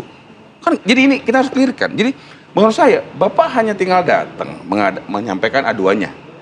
Kalau diperkenankan menyampaikan ijazahnya, SD, SMP, SMA, kuliah. Nih, selesai. Masalah nanti ini berproses, jaksa harus membuktikan bahwa mengatakan dakwaannya seperti apa. Apakah dakwaan primer, apakah berlapis, apakah seperti apa, ya silakan jaksa. Bapak dalam hal ini hanya ingin mendapatkan clearance. Kenapa kalau gitu tidak dari awal saja tunjukkan, dari tadi Anda katakan SD, SMP, SMA, kuliah, tunjukin aja langsung dari awal, tidak usah berlarut-larut. Kita boleh lihat media. Sebelum Bapak membuat aduan, sudah dikatakan, tolong siapa yang mau datang melihat, saya menyampaikan. Lihat aja di media. Saya menyampaikan, kami tim kuasa hukum Pak Jokowi. Bagi masyarakat, bagi kuasa hukum, bagi siapapun yang ingin melihat, memverifikasi, mengklarifikasi mengenai ijazah Bapak Jokowi, silakan datang ke alamat kantor kami. Kan kita sudah sampaikan dulu dong. Dan itu tidak bicara satu persatu, tidak. Tapi publik, bisa diakses. Lihat aja. Sehingga kenapa? Kalau sudah disampaikan itu, kemudian masih menuding-nuding, dan perlu diperhatikan, mereka sudah melihat. Tadi malam juga disampaikan, saya sudah lihat, walaupun hanya menit, mau diapain? Kan dikatakan, saya mau melihat setelah saya lihat asli. Tetapi apa? Setelah dilihat pun masih keluar. Saya nggak pernah merasa Pak Jokowi memperlihatkan nah, ini saya. kayaknya Fatimah kita langsung tanya ya gitu, kira-kira. ke Bang Aziz. Benar sudah lihat kemarin, gimana komentarnya? Saya lihat di polisian. Iya, melihatnya waktu gelar perkara di Polda Metro Jaya. Iya, itu dong informasinya. Iya, bagaimana tuh? Iya, responnya Dokter Tifa tetap konsisten bahwa karena tidak dia rasa waktu itu ya, penglihatannya juga tidak maksimal dalam arti waktunya ya, melihat memeriksanya, sehingga dia masih tetap berkesimpulan seperti itu. Artinya gini, saya mau katakan ya, ini kan hak dari berkesimpulan seperti itu tuh apa Bang Aziz? Kenapa? Berkesimpulan seperti itu tuh apa maksudnya tadi Bang Aziz? Berkesimpulan seperti itu tuh maksudnya apa tadi? Kesimpulan apa ini? Berkesimpulan bahwa dia, Dokter Tifa, meragukan hal tersebut. Kan kita sama-sama dengar kemarin malam juga bagaimana penjelasan Dokter Tifa, bahwa ketika melihat pun hanya sebentar dan dia tidak bisa memastikan itu, sehingga dia tetap menyampaikan apa yang memang dia yakini. Ini hanya maksud saya dalam domain keyakinan dia sampaikan berdasarkan keahlian dia yang memang dia miliki. Sebenarnya itu sederhananya. Oke, Bang Aziz. Tapi begini tadi kata Bang Firmanto, kalau mau lihat langsung saja datang dan bisa ditunjukkan secara langsung kalau memang ingin tahu begitu jasanya asli atau palsu. Nah, sudahkah dilakukan atau kenapa tidak dilakukan? Iya, itu. Iya, sekarang begini, perihal mengenai hal tersebut kan kita sudah sampaikan bahwa itu dokumen ya dimiliki oleh Pak Jokowi sebagai mantan dan pejabat publik, kan begitu. Nah, harusnya diharapkan kan dia mengklarifikasi dan menjelaskan, memperlihatkan kepada publik. Itu sebenarnya yang memang dari persepsi Dr. Tifa seharusnya seperti itu. Persepsi dari Roy Suryo seharusnya seperti itu. Nah, makanya karena itu tidak tadi kan sama-sama Mbak Fatma juga mengatakan kan, kenapa nggak diperlihatkan aja gitu, juga masyarakat juga kan jadi tahu mana yang benar, mana yang salah, kan begitu gitu. Tadi Mbak Ana dan Mbak Fatma juga mengatakan demikian kan. Sejalan saya pun meyakini demikian juga. Nah, adapun sekarang sudah bergulir ke ranah hukum, kemudian tudingan atau dakwaan terkait fitnah dan juga undang-undang ITE, itu yang jadi kita concern. Belum lagi tadi yang saya katakan barusan juga ada undang-undang ITE. Padahal kita sama-sama tahu bahwa dari yang di BAP itu ada 28 tuduhan ya dari pihak kepolisian, itu yang diunggah ya statement dan juga itu hanya 5 yang dari akun atau dari pihak Dr. Tifa sendiri. Nah, ini kan berarti ada prosedur engineering dalam undang-undang ITE ini sendiri. Di sini ada upaya untuk menjerat hukum secara maksimal, padahal itu tidak seharusnya. Oke lah kalau misalnya dituding soal 310, 311 fitnah dan juga pencemaran nama baik masih dapat diterima. Itu pun masih dapat kita perdebatkan mengingat status Pak Joko Widodo adalah pejabat publik, kan begitu. Nah, tapi dengan menerapkan undang-undang ITE dari pihak kepolisian, ini saya meyakini bahwa ini ada prosedur engineering untuk menjerat warga masyarakat yang mengemukakan pendapat atau keahliannya di muka umum. Seperti itu, Mbak. Nah, Bang Firman, tadi Anda nampaknya menyeletuk sedikit ketika Bang Aziz menyampaikan ya harusnya ditunjukkan saja kepada publik. Anda menyampaikan tidak bisa seperti itu. Nah, itu kenapa? Padahal kan itu Pak Jokowi jasanya bisa dikonsumsi oleh publik, pejabat publik gitu kan. Kenapa Anda bisa mengatakan tidak bisa seperti itu, tidak bisa ditampilkan kepada publik? Tapi ditahan dulu, dijawabnya nanti usai jeda berikut ini pemirsa, kita akan kembali.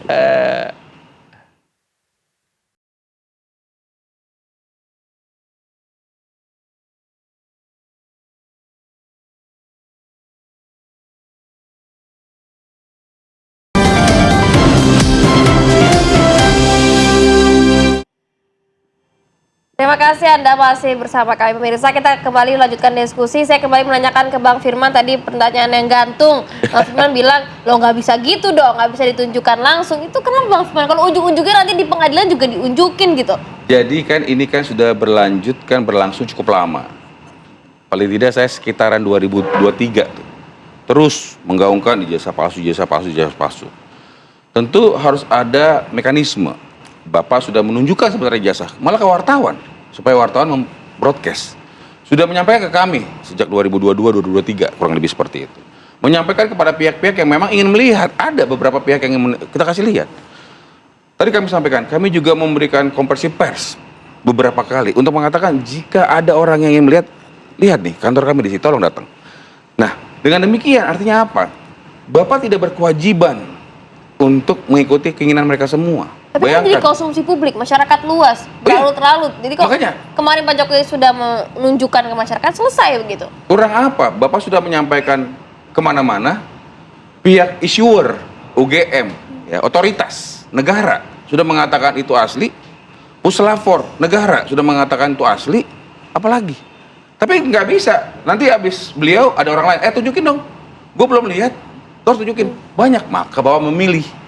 Mekanismenya harus mekanisme hukum. Maka hari ini akan menjawab semua pertanyaan. Kenapa? Karena capek gitu ngejawabin semua ya? Loh, sekarang gini, saya tanya kamu misalnya, Mbak, kamu tuh nggak lulus rupanya? Enggak, gue lulus. Sampai capek kamu bilang saya lulus. Saya bilang nggak percaya. Tunjukin aja buktinya. Ditunjukin nggak percaya. Kan sudah ditunjukin. Nggak percaya. Sudah dikatakan oleh otoritas. Itu asli, nggak percaya. Artinya apa? Bukan itu. Malah perhatikan setiap kali mereka tampil. Tidak pernah salah saya dengan hasilnya. Dia ingin apa? Ini menurut saya suatu sasaran-sasaran karena mereka mungkin bagian daripada orang-orang yang kurang suka dengan Bapak ingin menjelek-jelekan. Jadi saya melihatnya ke sana terpaksa. Tapi saya akan masuk di sisi hukumnya. Bapak sudah memilih akan menyampaikan ini di dalam ruang publik, di dalam ruang hukum. Tinggal kita tunggu kan, datang, ditunjukin mekanisme peradilan, selesai. Oke, Bang Aziz.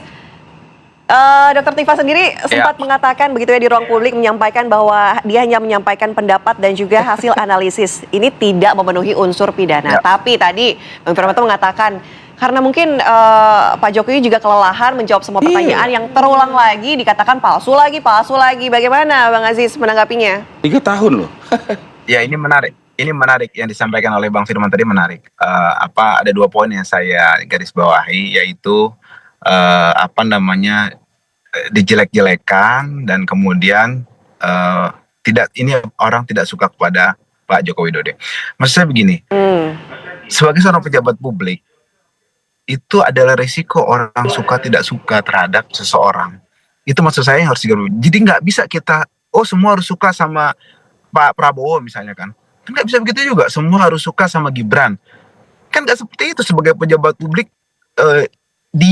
seseorang itu harus menerima bagaimana konsep-konsep publik memandang persepsi terhadap seseorang, keyakinannya, tindak tanduknya, tingkah lakunya, kebijakannya, kemudian tindakannya, dan semacamnya. Ini menurut saya nggak bisa dipaksakan, semua harus suka sama Pak Jokowi karena Pak Jokowi itu sempurna segala. Nggak bisa begitu dong.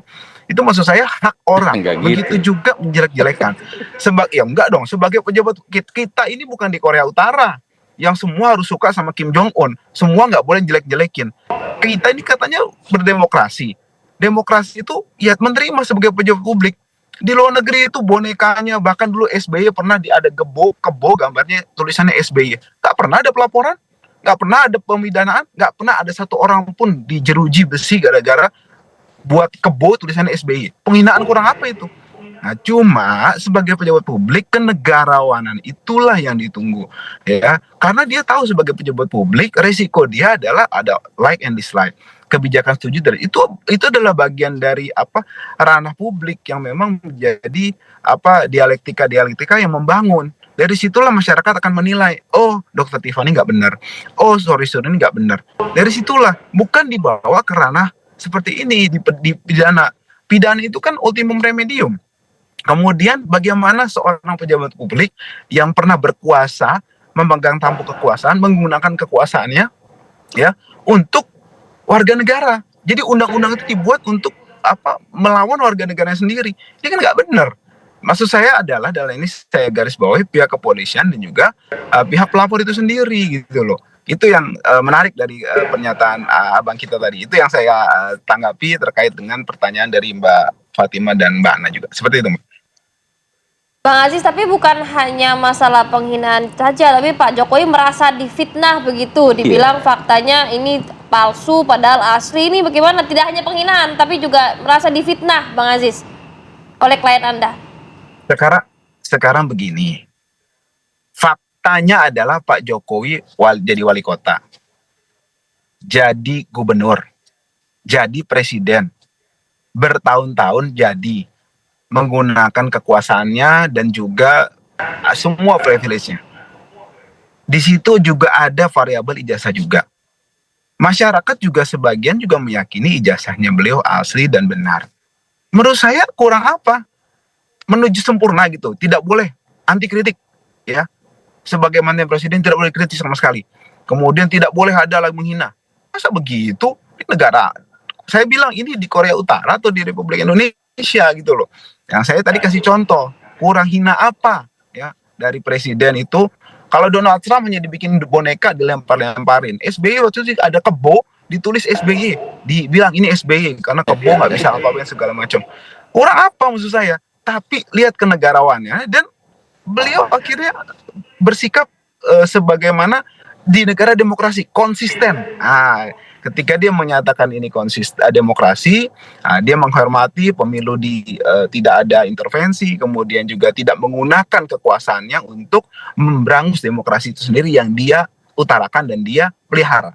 Nah itu maksud saya, konsistensi itulah. Nah sedangkan kita kan sering lihat berapa kali Pak Jokowi, silakan kritik saya, gitu kan. Masalah kritik nggak bisa dong ditanggapi, itu kan personal kebijakan, itu hak orang kok, gitu loh. Masalah pengkritik itu kecuali tadi Bang Firman bukan pejabat publik, nah itu boleh kita itu masuk hal-hal yang memang kita dapat terima. Tapi sebagai pejabat publik nggak boleh seperti itu.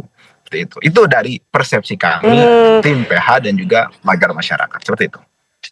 Oke, artinya Bang Firmanto ada persepsi pembungkaman begitu ya. Ini membentuk presiden untuk pejabat negara nih. Itulah makanya Bapak menduga dia difitnah, dicemarkan nama baiknya. Ada rekayasa informasi teknologi. Kenapa? Sudah ditunjukkan. Beliau juga sudah lihat, tidak berhenti. Besok akan ditunjukkan, kita lihat nanti. Di dalam persidangan dia sampaikan apa. Karena kenapa? Tadi disampaikan nama Bang Aziz. Ya kalau Bu Tifa nggak benar ya berarti nggak benar, kan gampang. Jadi yang terjadi sekarang adalah orang yang dengan gigih mengatakan ijazah Pak Jokowi tidak asli. Dengan mengatakan kemana? Ingat loh, ada kekejaman yang luar biasa. Mereka melakukan online live di pemakamannya Ibu Pak Jokowi. Apakah itu tidak merugikan? Mengatakan ini dan itu, saya nggak usah menyampaikan lah. Menyakitkan loh. Sampai begitu. Apa urusannya ijazah dengan dia harus live di dalam di pemakaman, tempat pemakaman? Apa urusannya? Ada kata-kata ibu sambung dan sebagainya. Apa urusannya? Apakah sana analisa mereka? Artinya ada dugaan fitnah dan upaya pencemaran nama baik dan juga ada informasi teknologi yang dimainkan. Kan tinggal kita, kenapa saya bilang ada informasi teknologi? Dia broadcast kok. Yang kita bawa itu adalah file ITA. Jadi gimana kita mau mengatakannya? Jadi ya kita ada aduan, kita sampaikan bukti awalnya, diperiksa di penyelidikan, ditemukan adanya peristiwa pidana, naik ke penyidikan, ditemukan adanya tersangka, dilimpahkan kemarin, dilimpahkan lagi ke pengadilan, selesai. Artinya apa? Pak Jokowi sederhananya adalah gini, terlalu banyak yang saya harus ikuti, karena mereka kan berdemo, banyak. Gantian, suruh baris nanti, Pak Jokowi latin, Pak Jokowi, apakah ada aturan yang mengatakan Pak Jokowi setiap kali 280 juta wargamu kasih lihat satu-satu, kamu harus, nggak ada. Ya nggak ada yang minta satu-satu juga sih Bang. Live streaming satu. Mereka sudah melihat aja masih tetap mengatakan itu tidak asli. Apa yang mereka katakan? Rakyat Indonesia, coba ikuti deh. Oke, Bang Aziz boleh tanggapi deh. Gitu loh. Coba ikutin. Ya, perihal mengenai acara di pemakaman yang ada hinaan dan sebagainya itu tidak masuk ranah di perkara yang dilaporkan dan didakwakan. Itu yang saya sampaikan, yang tanggapi. Ya, kemudian yang kedua mengenai ya memang betul kan nggak ada kan. Kemudian mengenai undang-undang ITE, saya sampaikan Dr. Tifa tidak punya kemampuan. Dan juga secara fakta, saya katakan 28 unggahan yang dituduh di BAP maksud saya, itu yang dia unggah hanya 5. Dia tidak mengunggah dan merekayasa. Saya pastikan itu ya. Karena tidak ada dia merubah-rubah gitu. Karena dia tidak punya kemampuan untuk itu juga gitu kan. Nah, jadi maksud saya kalau soal undang-undang ITE itulah yang kita permasalahkan, tapi itu masuk ke konteks nanti di pengadilan. Nah, tapi saya sampaikan ini di ruang publik juga sementara ini, bahwa Dr. Tifa itu tidak punya kemampuan untuk ITE juga kalaupun dia memposting, dia hanya meneruskan atau pendapatnya dia. Jadi narasi itu ITE kan tadi rekayasa apa namanya? Oke, katanya postingan dari Dr. Tifa ini ITE. Iya, itu kan sudah pengakuan. Rekayasa. Padahal dia tidak pernah merekayasa. Kan dia tidak punya kemampuan untuk ITE, untuk merekayasa gambar-gambar. Dia bukan keahlian itu. Dia dokternya bukan itu. Dokternya bukan itu. Kemudian Bang Firman tidak ada rekayasa begitu. Bang Aziz, kita tanya juga ke Bang Firman, ini tidak ada rekayasa, hanya mengupload yang sudah ada begitu. Ini kan suatu aduan, ada grup kelompok orang kita adukan. Bang Aziz, tapi ini tidak ada direkayasa pada saat diupload. Kalau tadi disampaikan. Nah, kan dia berada di satu tempat bersama-sama misalnya. Kemudian akhirnya dia katakan diuploadlah di wilayah yang tadi disampaikan. Seperti itu kan? Ini palsu segala macam. Kita lihat kan. Sekarang kan kita uji nih. Tenang aja. Bapak tidak ada niatan apapun. Bapak hanya ingin mendapatkan pemulihan. Jadi ketika nanti disampaikan di dalam persidangan, fakta persidangan mengatakan, ya yang mulia saya tidak pernah mengatakan Bapak Jokowi ijazah aslinya palsu. Selesai. Oke, Bang Aziz, mau mengatakan seperti itu artinya apakah ijazahnya tetap asli atau palsu pada intinya? Sampaikan dong faktanya. Kalau misalnya kemarin Dr. Tifa mengatakan saya tidak pernah mengatakan bahwa ijazah Pak Jokowi ini ijazah aslinya palsu. Iya, dan stop, jangan ribut lagi kan gitu. Gimana mau ribut? Ini ada persidangan, berhentiin dong sidangnya. Kan gitu. Ini ada persidangan. Kan saat ini jadi saya sampaikan, saya potong sedikit. Berhentikan. Jadi kan ada namanya plea bargain, pengakuan bersalah. Kan gitu nih, bahwa iya, saya tidak pernah mengatakan ijazah asli Pak Jokowi palsu. Pak Jokowi tinggal ditanya, Pak, ternyata enggak. Ya bebasin aja. Baik, selesai. ini artinya forum pembuktian nanti ya di persidangan ya. Kita Karena tunggu kenapa? jam berapa nih hari ini? Hari ini undangannya Pukul adalah 9 ya? jam 9. Jam 9 pagi, baik. Terima kasih ya, Makasih. Pak Firmanto. Terima kasih juga, makasih sudah bergabung bersama kami di Apa Kabar Indonesia pagi ini sebelum sidang. Kita mulai duluan nih. Terima kasih, selamat pagi. Selamat pagi. Terima kasih. Pemirsa, gelombang panas ekstrim melanda kawasan Balkan. Ratusan orang dilaporkan meninggal dunia dan aktivitas warga pun lumpuh.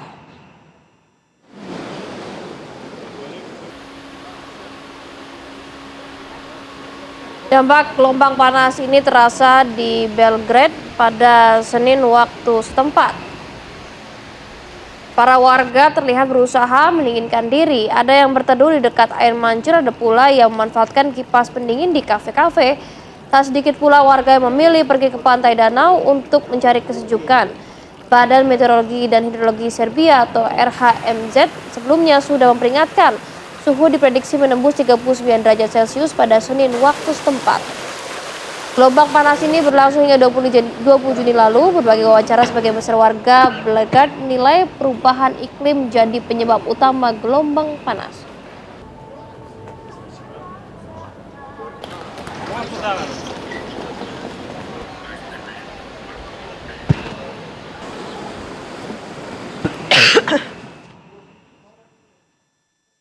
Gelombang panas di Eropa telah memakan korban. Jerman, Perancis, Belanda, Belgia, Spanyol, Portugal tengah menderita karena gelombang panas ini.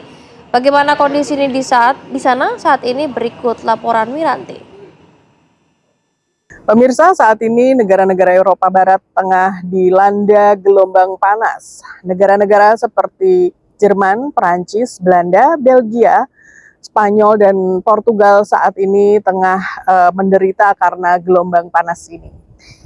Pada akhir pekan lalu tercatat di kota Berlin suhu mencapai sekitar 40 derajat dan di beberapa tempat di luar Berlin ini tercatat suhu mencapai 41 derajat dan di beberapa titik di Perancis tercatat suhu mencapai hingga 43 derajat. Terhitung sejak tanggal 21 Juni ada lebih dari 1.300 orang yang meninggal akibat gelombang panas ini. Mereka yang langsung terdampak pada gelombang panas ini adalah para lansia, wanita hamil, mereka yang tengah berbaring sakit, begitu juga dengan anak-anak. Dari pemerintah Jerman sendiri melalui Pemkotnya meminta agar para penduduk untuk menjaga kelembaban tubuh dengan banyak minum dan waspada dengan gelombang panas ini. Bila memang harus pergi keluar rumah, diharapkan mereka tetap menggunakan topi, begitu juga bila memang harus jalan-jalan, memilih tempat yang teduh seperti taman kota atau jalan-jalan di hutan. Beberapa saran juga mengatakan bagi para lansia dan juga anak-anak untuk mencari keteduhan di gedung-gedung tua seperti di gereja ataupun di museum karena langit-langitnya memang dirancang sangat tinggi dan ini membuat ruangan jauh lebih sejuk. Semua berharap agar gelombang panas ini tidak berlanjut pada bulan-bulan mendatang. Dari Berlin, Jerman, Miranti Hirschman, TV One mengabarkan. Ya pemirsa, kita jeda terlebih dahulu. Saya jeda, kami kembali dengan informasi sebuah pickup pengangkut telur ayam yang menjadi sasaran penjarahan oleh warga setelah mengalami kecelakaan. Sesaat lagi.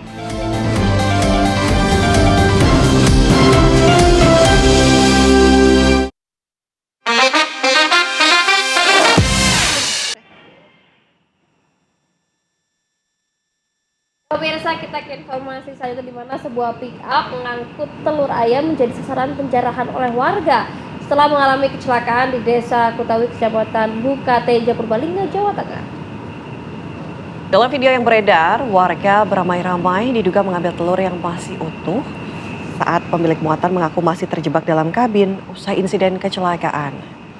Korban mengatakan telah berkoordinasi dengan pihak desa untuk melakukan mediasi. Sementara sejumlah warga dilaporkan mulai menghubungi korban dan bersedia mengganti telur yang telah diambil sebagai bentuk tanggung jawab. Ya ampun, bukannya ditolongin dulu malah ngejarah duluan ya, ini gimana? Nah, ini kan sesuai norma kita nih, tolong menolong, gotong royong, tidak boleh dicontoh ini ya, bapak-bapak, ibu-ibu di rumah. Tuh lihat sampai 2 karung, Ya Allah. 2 kantung loh.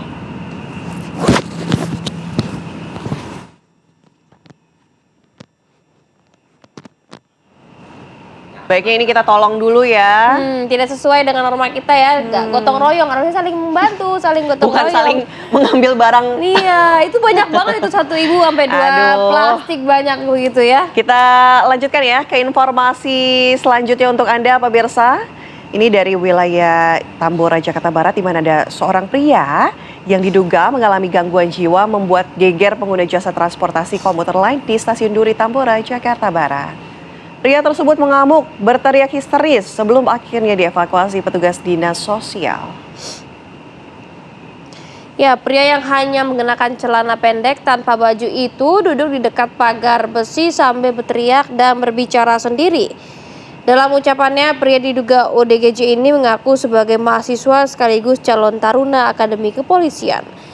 Ia juga berulang kali menyebut nama sejumlah tokoh publik seperti Presiden Prabowo Subianto, Wakil Presiden Gibran Rakabuming Raka, serta Menteri Infrastruktur dan Kewilayahan Agus Harimurti Yudhoyono.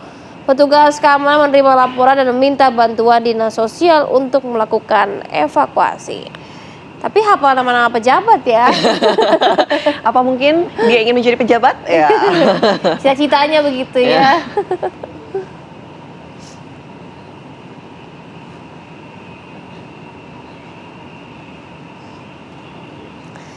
Nah pemirsa, kita ke informasi lainnya, di mana beberapa wilayah di Kalimantan mengalami pemadaman listrik, termasuk di wilayah Palangkaraya, Kalimantan Tengah.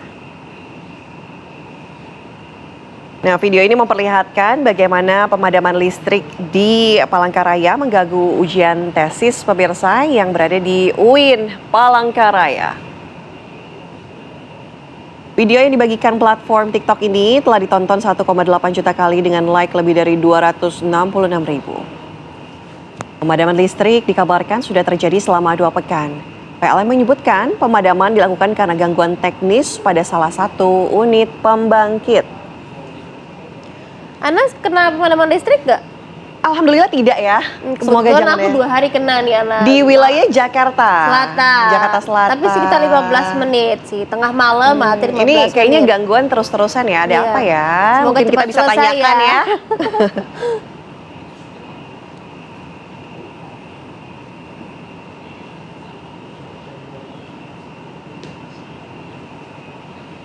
Pemirsa, viral di media sosial video seorang pekerja migran Indonesia dari Cianjur, Jawa Barat yang menangis dengan wajah berlumuran darah sambil memohon untuk ditolong agar dapat dipulangkan ke Indonesia.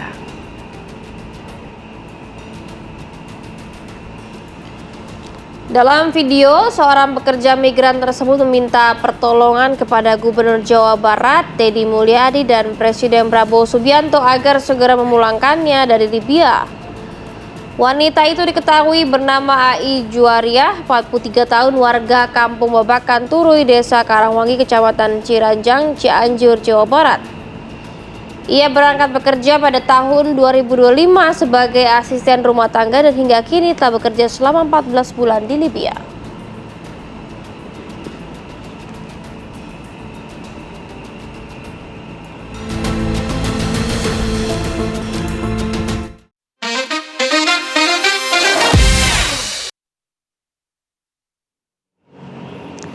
Dan pemirsa, informasi tadi sekaligus menutup perjumpaan kita pada pagi hari.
baru saja menyaksikan Apa Kabar Indonesia Pagi, didukung oleh